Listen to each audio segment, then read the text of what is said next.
ficar igual, que aí a gente tem o período da diástase, que praticamente não tem fluxo de sangue entre o átrio e o ventrículo. E aí, depois disso, a gente vai ter a sístole atrial. Aí vocês veem que só nesse momentozinho aí o átrio esquerdo tem a pressão maior do que a do VE, por isso que ele consegue empurrar esse sangue para aí. E aí, depois que ele termina a contração, você volta a equiparar de novo a pressão nos dois, e aí você tem o fechamento da válvula mitral, certo? E aí, como é que a gente vai classificar a disfunção diastólica? Então, a gente classifica ela em 4 graus.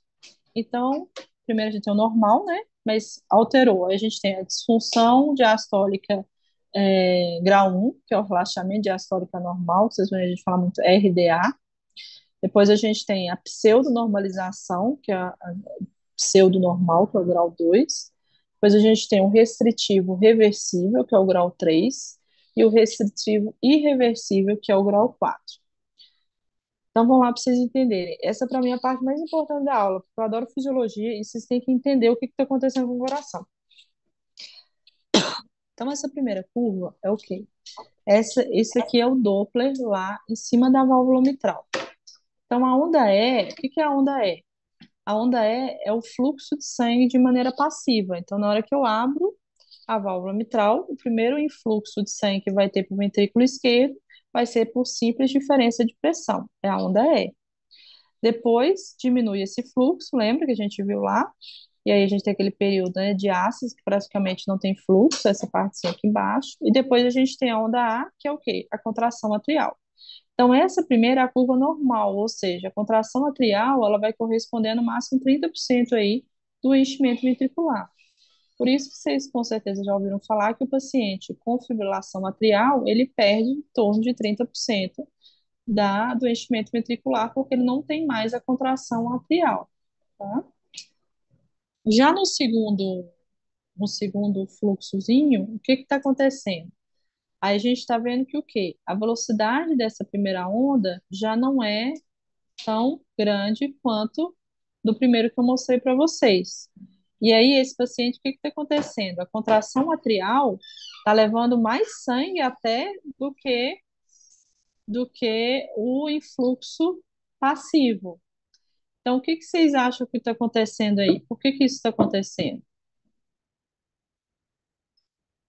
Tá dependendo do controle arterial para encher Pois é, por que que isso o vai acontecer? enchimento. Então, o que que está acontecendo? O ventrículo esquerdo, ele não está conseguindo ficar tão negativo. Então, a diferença de pressão, o ventrículo esquerdo não tá conseguindo ficar com a diferença de pressão tão menor do que a do átrio esquerdo, ou seja, o músculo não está conseguindo. Lembra que a gente falou, só voltando naquela história do Doppler tecidual, que eu analiso a função diastólica justamente por essa capacidade de relaxar? Então, aquela capacidade de relaxar, quando ela está reduzida, é isso aqui no meio que está acontecendo. E aí, como ele não consegue ficar muito negativo, esse influxo de sangue ele vai ocorrer de maneira mais lenta, e aí eu termino esse tempo, ficou muito sangue ainda no átrio esquerdo, por isso que na hora que ele contrai, vai mais sangue do que necessitaria, deveria ir, tá? Então, isso é o que acontece na disfunção grau 1. Lembra que a disfunção diastólica ela ocorre de maneira progressiva. Então, ninguém que tem uma função diastólica normal, de repente, vai para um grau de reversibilidade. Então, isso é progressivo. E aí, isso aqui, o paciente está lá, então, disfunção diastólica grau 1, porque o VE dele está hipertrófico, ele não consegue relaxar tanto para ficar negativo, e aí isso começa a acontecer. E aí, o que que eu preciso raciocinar comigo? Isso começa a acontecer por 6 meses, 1 ano, 2 anos. Fisiopatologicamente, o que está acontecendo? Quem está trabalhando mais com essa função diastólica? O átrio esquerdo. Você está trabalhando mais, o que que vai acontecer com ele a longo prazo? Ele vai dilatar. Então, por isso que o volume do átrio esquerdo é uma medida de gravidade da função diastólica. Ele começa a aumentar. À medida que ele começa a aumentar, ele está. Por quê? Porque ele está tendo que dar conta de mais sangue. Vocês concordam? Está aumentando, tem mais sangue chegando nele. Se tem mais sangue chegando nele, como é que está ficando a pressão nele? Alta. Aí eu estou progredindo agora para disfunção grau 2. O que que aconteceu? Ai, Maria, mas como assim? Abriu a válvula, tá ótimo aqui, não tá não? O influxo tá excelente, tá até melhor do que o paciente que tá normal. Verdade, tá até melhor do que o paciente que está normal. Lembra que o influxo é diferença de pressão? Então, vamos supor que no paciente normal eu tenho uma pressão no átrio direito de 10 e meu VE consegue chegar a -20. Beleza. No paciente que está no segundo lugar, minha pressão continua 10 no átrio esquerdo, só que meu VE agora ele só chega a -1. Esse é o grau 2. Com o tempo, o que que vai acontecer? A pressão no átrio direito, que era 10, vai ficar para 15, vai chegar para 30. Nanana. Aí, esse paciente aqui, ele agora, na hora que a válvula mitral abriu, a diferença de pressão está até maior do que no primeiro, mas não porque o VE está muito bom e está ficando negativo, mas é porque o átrio esquerdo está ficando muito positivo, tá? Então, por isso que o nome é pseudonormalização. Então, a válvula abre, você tem um influxo muito grande, então o sangue foi e a onda A está lá pequenininha, porque o sangue já foi brutalmente por diferença de pressão. Tá bom? Não é legal? Pura fisiologia, então não precisa decorar, é só entender, tá? Então, isso aqui, ó, esse quadrinho, não vou falar muito aqui, mas eu quero que vocês fixem duas curvas. A primeira é essa fluxo de entrada mitral, é o que a gente acabou de mostrar, tá vendo? Então, normal lá, a onda E é maior do que a onda A, aí o RDA, né? Vocês estão vendo já a inversão, a onda E está menor do que a onda A. O pseudo normal volta a ter um padrão como se fosse normal, e o restritivo, isso ainda fica mais acentuado ainda, tá? Aí vocês podem me perguntar assim, Maria, mas como é que você sabe a diferença? Se você fez lá o fluxo mitral, como é que você sabe que é pseudonormal e não é normal, né? Porque as curvas são uma coisa é o volume do átrio. E a outra coisa, o que que acontece? Lembra que eu estou olhando lá, vou olhar também o Doppler tecidual e vou ver como é que o músculo está conseguindo se relaxar? Então, no normal, olha quem que está com o som aberto aí?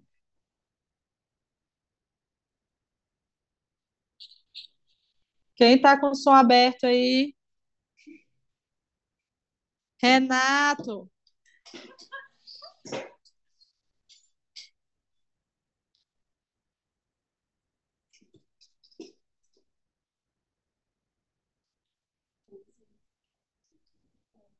Silenciei todos aqui, pronto.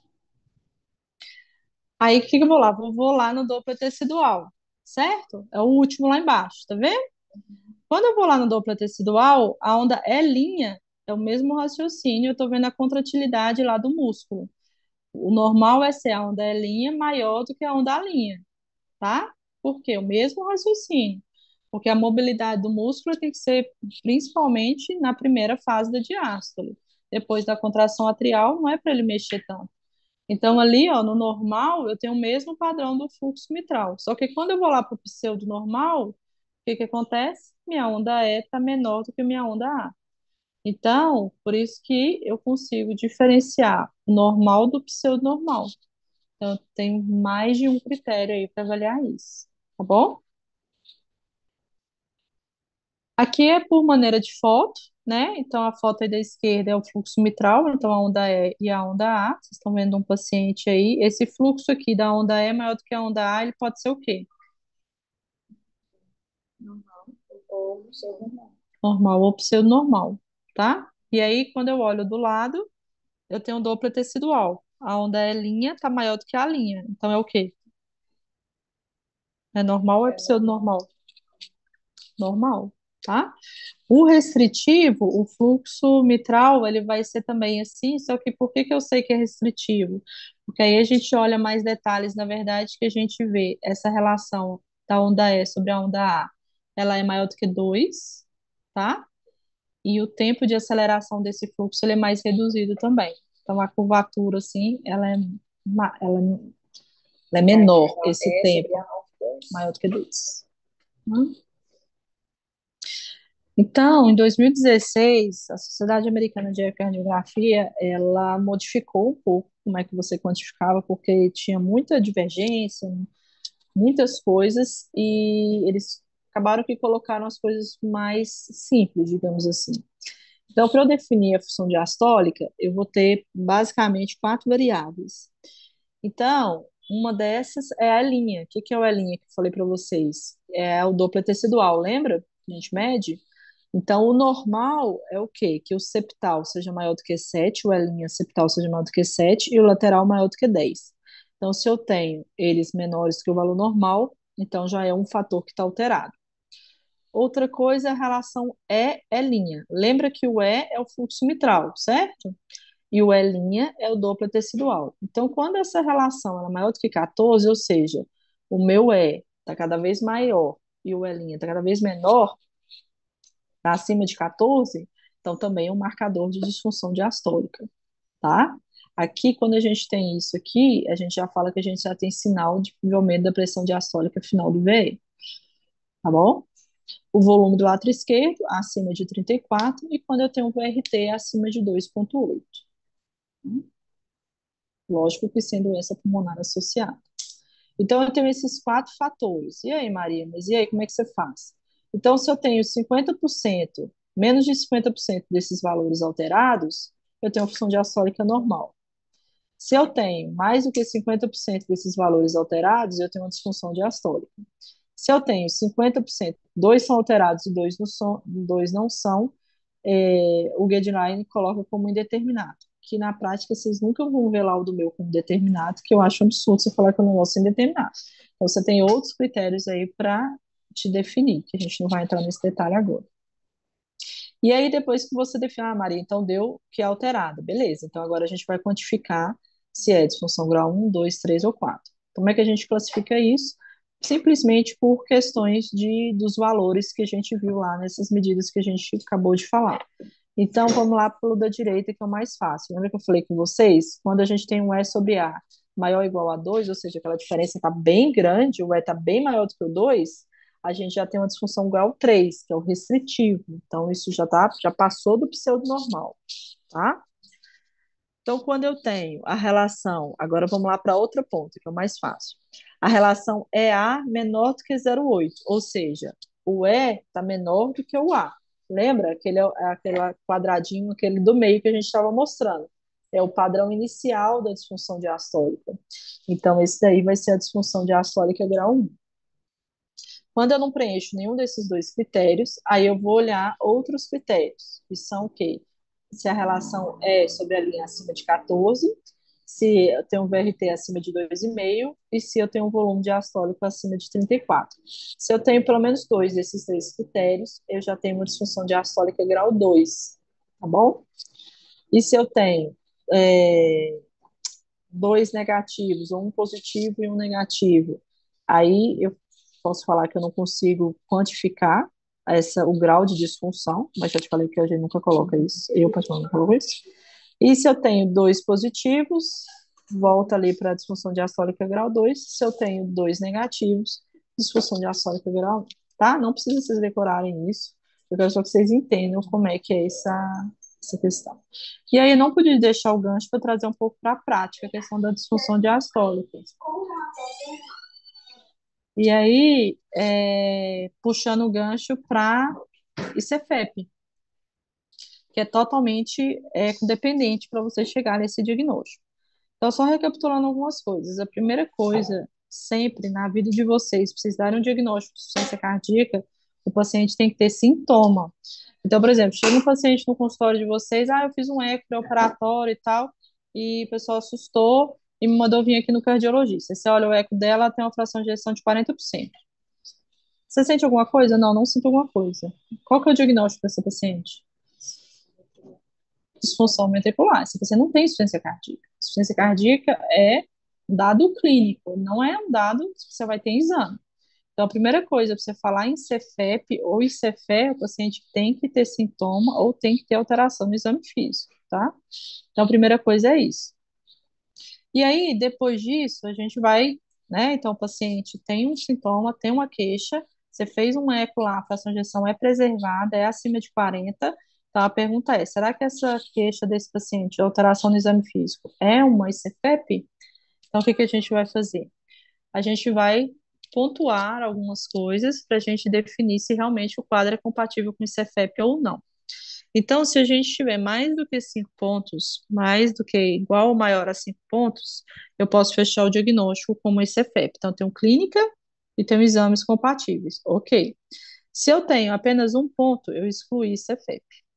E se eu tenho de 2 a 4 pontos, eu vou precisar de uma avaliação maior aí para eu realmente definir se pode ser um ICFEP ou não. E quais são os pontos que a gente vai analisar? Primeira coisa é avaliação funcional. Então, agora vocês já estão expertos. Então, é o Doppler tecidual.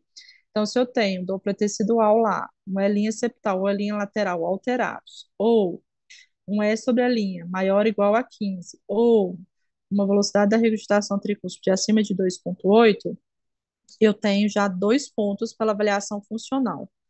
Ah, Maria, não tem essas alterações, mas o E sobre a linha deu 10. Então, eu tenho um critério menor. Então, se o E' está entre 9 e 14, que a gente fala que é uma zona cinzenta, você pontua 1 ponto, tá? Depois eu vou para o critério morfológico. Então, eu já tenho alteração, né, de câmaras. Então, eu tenho um volume do átrio esquerdo acima de 34, se eu tiver grau 2. Se eu tenho hipertrofia do ventrículo esquerdo, também 2 pontos. Se eu fico nos valores intermediários, vocês estão vendo aí embaixo, aí 1 ponto, tá?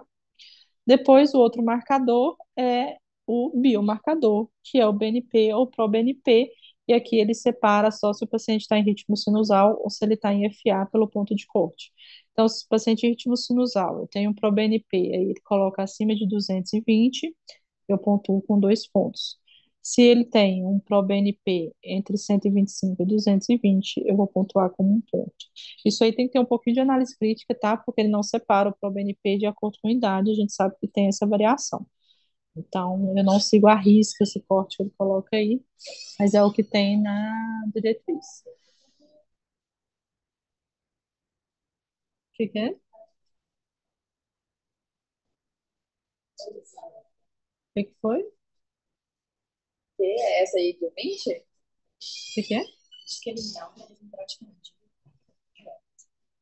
Não chegar, não. Então, aí o fluxograma, então, a primeira coisa, sintoma, depois a gente vai fazer esse score, né? A gente faz o score, então, se o score deu maior ou igual a 5, tem uma alta probabilidade, eu confirmei isso é FEP. Se eu tenho um score de 1, baixa probabilidade, pesquise outras causas não cardíacas. E se é intermediário, eu posso fazer um eco de estresse, tá? Para avaliar a função diastólica durante o eco de estresse e fechar o diagnóstico também, a gente não vai entrar aqui nesse detalhe, tá? Só para vocês verem aí a análise da função diastólica. Eco de estresse, o eco de estresse aí vai ser um exame que a gente pode usar para avaliar isquemia, a gente pode usar contraste também para melhorar a detectação de bordas.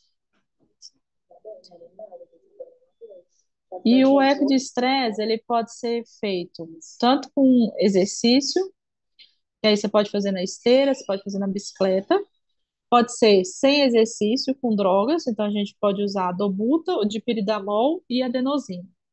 Ah, Maria, nunca vi eco de estresse com adenosina, com dipiridamol. Por quê? Porque tanto o dipiridamol como a adenosina, eles vão mexer com a questão vascular.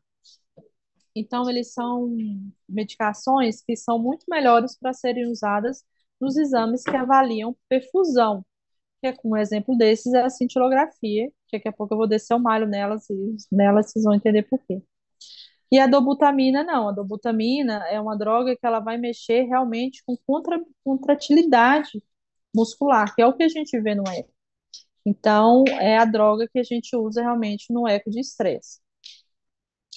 E a dobutamina, diferente das outras drogas, você não necessariamente precisa atingir uma frequência determinada para você provocar isquemia. Então, a gente usa, né, como um critério de se atingir a frequência submáxima para você ter uma segurança mais que você chegou ao máximo, mas muitas vezes a gente induz isquemia com a frequência cardíaca sem nem subir na frequência submáxima. A gente muitas vezes associa a tropina, porque se aumenta a sensibilidade do exame, e o eletro, que a gente faz também no eco de estresse, ele não tem a mesma especificidade do que, por exemplo, num teste ergométrico, vamos supor assim. Então, a imagem ela é muito mais específica e a clínica do que o eletro. Então, quando que a gente, no eco de estresse, vai parar o exame? A gente para o exame quando o paciente chegou na frequência cardíaca alvo aí, de pelo menos 85% da frequência máxima, se ele começa a ter dor anginosa importante, se a gente detecta alteração segmentar em mais de 3 territórios, que é um fator de maior gravidade, se o paciente começa a evoluir também, uma queda na PA acima de 20 milímetros de mercúrio, isso também é um fator de gravidade. Se ele evolui com uma arritmia, como FA, taquicardia ventricular não sustentada, lembrar que essas alterações não são específicas para a doença arterial coronariana, ou se ele começa a ter algum mal-estar limitante, você tem que parar o exame, tá?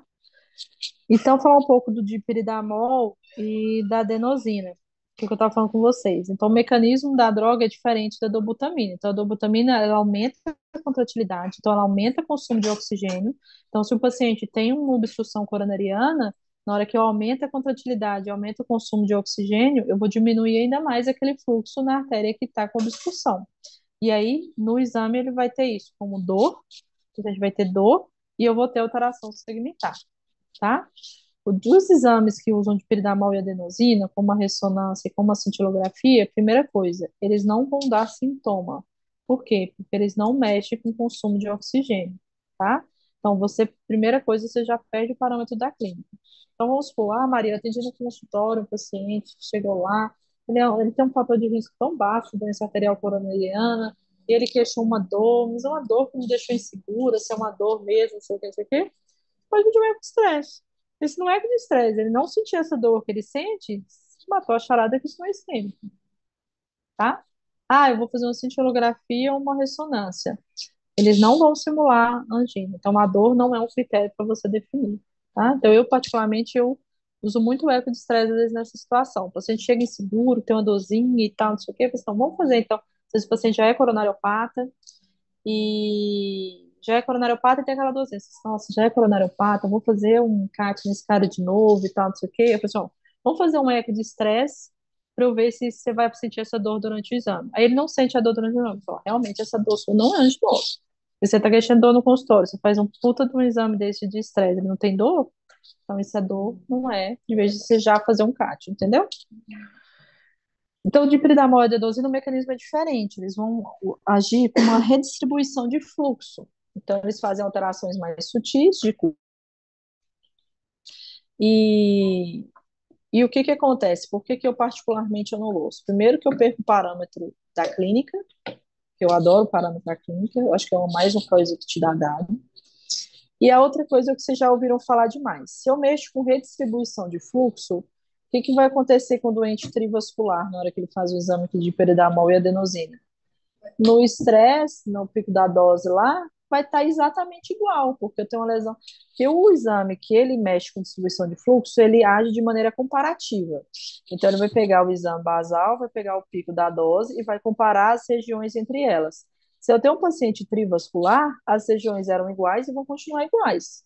Então, eu posso laudar aquele exame como normal. Então, isso é o perigo de piridamol e da adenosina, na cintilografia principalmente, porque na ressonância você consegue ver também alteração textural, na cintilografia não. Você só vai ver perfusão de maneira comparativa. Então, pelo amor de Deus, não peçam cintilografia para ninguém, minha opinião. Então, A se vocês gente forem já pedir um veio exame, bombardeado de não pedir cintilografia pela versus antes TC, né? Por esse ano aí, como falei. Agora, é, do lado do Express também, ou seja, cintilografia perdeu o funcional versus anatômico e perdeu o funcional versus funcional. justamente. Então, Acabou a esqueçam cintilografia ele, pra gente. tá? Todo Aqui sentido. é um pouquinho uma tabelinha que compara um pouquinho, né, da ecocardiografia com o exame nuclear, e do ponto de vista de sensibilidade e especificidade. Vocês veem que a sensibilidade ela é muito parecida até, só que a especificidade do ecocardiograma ela é muito melhor do que da cintilografia. Então, quantas vezes vocês não já viram cintilografia positiva, vai para o CAT, CAT normal? Mulher dá alterada cintilografia na parede inferior, por conta da mama. Então, assim, é um exame que dá muito falso positivo, né? Então, é um exame que ele vai gerar outros exames, que a chance de serem exames, né, que não agregarem nada é muito grande, tá bom? Por isso que eu falo, e como ele não tem o critério da dor, você fica numa sinuca de bico. Então, às vezes, por exemplo, faz um eco de estresse, o paciente ficou, a gente fica em dúvida, aliás, será que tem uma alteração segmentar aqui? Não tem. Às vezes uma alteração segmentar muito pequenininha, mas o paciente não tem dor nenhuma durante o exame. Você força também, não tem dor. O eletrocardiograma também dele não alterou, então você ainda tem mais segurança. Não, realmente não tem nada, tá? Outra coisa que a gente usa o ecostresse é para avaliar a viabilidade miocárdica. Então, por exemplo, um paciente teve um infarto, não abriu a artéria, ele teve um infarto, foi lá no CAT, está lá com uma DA fechada, que ela enche por colateral do DP. E lá no eco viu que é uma área acinética, tem uma área cinética. E aí, vale a pena abrir essa DA ou não vale a pena abrir essa DA? E aí eu posso fazer uma avaliação de viabilidade, se eu quiser ter uma segurança maior para indicar um procedimento nesse paciente. O que é a avaliação da viabilidade? Eu vou usar a dobutamina da mesma maneira, só que eu uso ela até uma dose mais baixa. A dose mais baixa, viu, gente, é 20 microgramas. A dose alta é 50. Aí, o que eu vou ver? Eu vou observar se esse músculo acinético, ele vai começar a contrair com a dobutamina. Porque se ele começar a contrair, ou seja, eu tenho um miocárdio aí hibernado, atordoado por conta do evento, mas que ele é viável. Se eu faço a dobuta até 20 microgramas e essa área continua acinética, a chance de ele ser viável é muito baixa. Então, a gente sabe hoje em dia que tem questionamento sobre a questão de você fazer exame de viabilidade para definir, mas quando você tem dúvida, é um exame que te ajuda demais. Uma outra coisa que, se você quiser assim, nossa, eu quero ter muita certeza se vale a pena revascularizar ou não, eu faço o teste de viabilidade. O que é o paciente que tem viabilidade e é isquêmico, ou seja, aquela área realmente tem que ser revascularizada. Eu começo a dobuta, aquele miocárdio que estava cinético começa a contrair. E na hora que eu começo a aumentar mais a dobuta, ele volta a ficar cinético, ou seja, ele é isquêmico e ele é viável. Então, é o paciente que tem que ser revascularizado. Ah, Maria, beleza. Então eu tenho. E se ele for acinético, eu comecei a dobuta, ele melhorou a contratilidade e cheguei no pico, ele continua contraindo bem. Ele é viável, mas provavelmente ele não é isquêmico. Ou seja, do jeito que está lá, ele está dando conta do recado, né? Então, assim, quando vocês entendem a fisiologia, vocês conseguem muito mais individualizar para qual paciente você pode pedir e não botar todo mundo naquele saco que viabilidade não serve para nada, exame funcional não serve para nada. Então, assim, você consegue individualizar para qual doente você vai pedir, o que que você quer especificamente com aquilo ali, tá?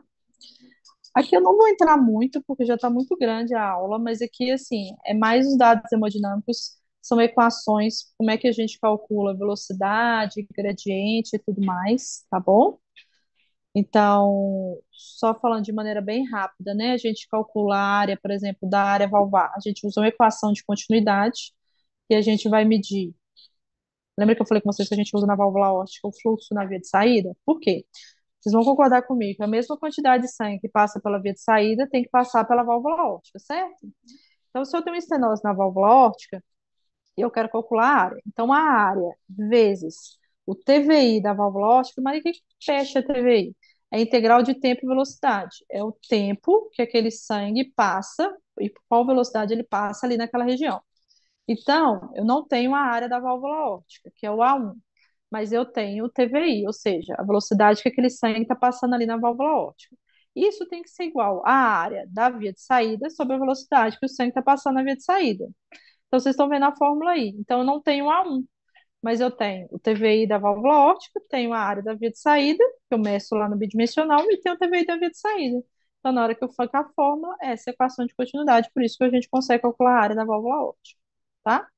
E o PISA é o que a gente usa para as revisitações, tá bom? A gente vê a turbulência no fluxo, aí a gente faz o cálculo de velocidade e tudo mais, e a gente consegue calcular isso. Não vou entrar em detalhes que já é mais complexo. Doença do pericárdio, derrame pericárdico, como é que a gente calcula? Menor do que 10 até 10, pequeno, moderado de 10 a 20, importante acima de 20. Lembrar que não necessariamente um derrame pericárdico importante o paciente está tamponado, e não necessariamente um tamponamento precisa de um derrame pericárdico importante. Então, tamponamento é o diagnóstico clínico, tá? Quais são os sinais ecocardiográficos sugestivos de tamponamento? Quando a gente tem colapso do átrio direito, a gente tem colapso diastólico do VD, então o VD na diástole ele vai aumentar de tamanho para encher. Ele não está conseguindo fazer isso por conta do derrame pericárdico. Então, é outro sinal, variação respiratória exagerada do fluxo da veia cava inferior, variação respiratória nos fluxos de entrada e via de saída ventricular. Aí, quais são os padrões? Acima de 25 da tricúspide, acima de 15 na mitral, acima de 10 na aórtica e na pulmonar. E aqui é só ó, um gráficozinho disso. Aqui, ó, vocês estão vendo, ó, lá em cima, perto do transdutor, um derrame pericárdico, tá vendo? O pretinho lá. Olha para vocês verem como ele interfere na contratilidade da parede do ventrículo direito. O ventrículo direito está lá em cima, ó, juntinho do derrame, tá vendo? Esse paciente não está tamponado, é só para vocês verem que o ventrículo continua conseguindo encher. E aqui também rapidinho sobre a eco transesofágica, a gente usa uma sonda em multiplanar, tem margem panorâmica de 360 graus, a gente consegue ver todas as áreas do coração, então aí vocês estão vendo o apêndice auricular esquerdo, ventrículo, e aqui só essa imagem para vocês entenderem. Lembra que no transtorácico, junto do transdutor, tá a ponta do VE. No transesofágico, a sonda está lá junto do átrio. Então, a porção do coração que está mais perto da sonda são os átrios. Então, se eu quero pesquisar trombo no átrio esquerdo, é melhor o transesofágico ou melhor o transtorácico? Transesofágico. Se eu quero ver trombo no ápice do VE, é melhor o transesofágico ou melhor o transtorácico? Transtorácico. Então, já tem pedido de eco, chega lá para nós, avaliação de trombo no ápice do VE. Olha a distância que o ápice do VE está lá da zona transofágica. E no transtorácico eu estou com a ponta, então eu vejo super bem o ápice do VE, entendeu? Então, não necessariamente o transofágico, ele vai mostrar tudo melhor para mim, depende do que você quer ver. Que não vou entrar nessa discussão. Aqui é o 4D, são as imagenzinhas para vocês verem. Então, o 4D eu consigo fazer reconstituição da imagem. Aqui é o septo interatrial, o apêndice auricular esquerdo, aqui é a válvula aórtica. Olha lá, a válvula aórtica dele fechando bonitinho. Acabou. Ok? Então é isso, meninos. Não precisam preocupar com números, com decoreba, nada disso. A prova é justamente para quem entendeu um pouquinho de eco e de fisiologia. Fechou? Beijo, beijos.